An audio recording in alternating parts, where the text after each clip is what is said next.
สบายดีเนาะมื้อนี้ข้าพเจ้าจะมาแนะนำวิธีเติมเงินเนาะขั้นตอนทำอิฐนั้นให้เฮาเข้ามาที่เมนูของคอยนี้ก่อนแล้วหลังจากนั้นให้เฮาเข้าไปที่รับห้องซื้อแท้ตัวนี้เนาะไปกรอกข้อมูลให้มันสำเร็จก่อนตัวนี้ทำอิฐมันให้เฮาใส่ซื้อเลยเนาะห้องใส่ซื้อเฮาตัวที่2จะเป็นเลขบัตรประจำตัวหรือสมุดครัวหรือเอกสารอย่างยืนต่างๆอันนั้นเอามาใส่เนาะ3จะเป็นเลขบัญชีธนาคารของเฮา4จะเป็นชื่อธนาคารเนาะ5มันให้เฮาอัปโหลดรูปภาพเอกสารที่เฮาอยากยื่นตัวนั้นมาใส่แล้วหลังจากนั้นเฮาก็อัปโหลด QR code บัญชีของเฮาเนาะหลังจากนั้นก็กดถูกต้องแล้วมันจะสำเร็จเนาะแล้วหลังจากนั้นให้เฮาเข้ามาที่เมนูน่ารักตัวนี้เข้ามาที่คำว่าไฟล์บริการตัวนี้เนาะแล้วมากดคำว่าไฟล์บริการแล้วหลังจากนั้นให้เฮาเซตไปถามกันแล้วเนาะเซตไปสบายดีจะเติมเงินเนาะขอเลขบัญชีได้แล้วหลังจากนั้นเขาส่งมาให้เฮาแล้วให้เฮามาแคปจอเอาเลขบัญชีตัวนี้เนาะ QR ตัวนี้ปาไว้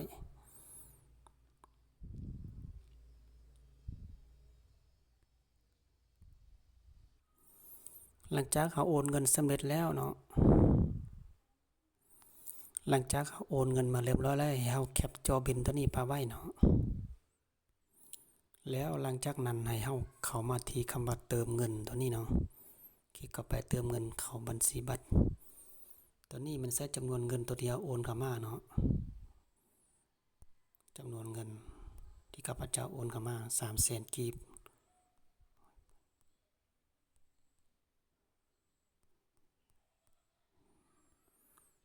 ตัวนี้เนาะ8เลขสุดท้ายของบิลเนาะบิลที่เราโอนมาหั่นเฮาไปอัปโหลดเนาะอัปโหลดบิลเข้ามาก่อนคลิกเข้ามาบนนี้แหละเนาะอัปโหลดบิลจ่ายเงินตัวนี้แล้วไปเลือกเอาบิลตัวที่เฮาแคปจอไว้เมื่อกี้เนาะหลังจากนั้นอัปโหลดเข้ามาแล้วเฮามาเอาเลข8ตัวก็คือเลข8ตัวเนาะ8ตัวท้ายของบิล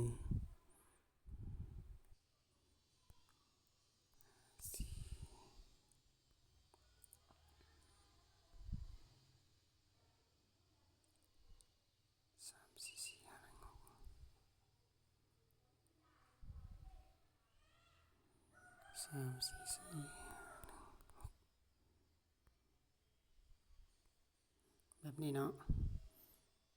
ให้เฮาเอา8ตัวเลขของบิลตัวที่เฮาโอนมาหั่นแล้วหลังจากนั้นตัวนี้จะเป็นห้องตัว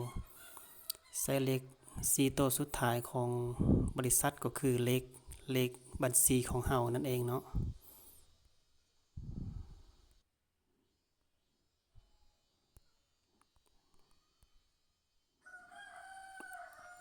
หลังจากนั้นเนาะถ้าว่าเฮาป้อนข้อมูลสำเร็จหมดแล้วมาคำว่าขอให้ได้จ่ายเงินแล้วเนาะ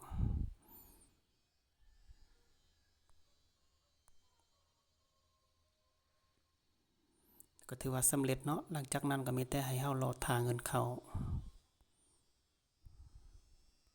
แล้วหลังจากนั้นเฮาสามารถมากวดเบิ่งประวัติการเติมเงินของเฮาเนาะเข้ามาที่คำว่าของขอยตัวนี้แล้วมาเบิ่งตัวรายละเอียดเนาะการเติมเงินคลิกเข้ามาเบิ่งแล้วบัดนี้เนาะคือข้าพเจ้ากำลังเติมนี่มันกำลังรอท่าการอนุมัติเนาะแต่ว่าเติมสำเร็จแล้วมันจะเขียนคำว่าสำเร็จแบบนี้เนาะก็ถือว่าเงินตัวที่คอยเติมมาหั่นถือว่าได้เข้าเรียบร้อยเนาะก็คือจำนวน300,000กีบเนาะเฮาสามารถเข้าไปเบิ่งประวัติเติมก็ได้เนาะว่าถ้าว่าสำเร็จเนาะตัวนี้จะเป็นวิธีการเติมเงินแล้วหลังจากนั้นเฮาก็เข้าไปที่คำว่ายกอิฐไปยกอิฐให้มันสำเร็จเนาะภารกิจของเฮาก็คือ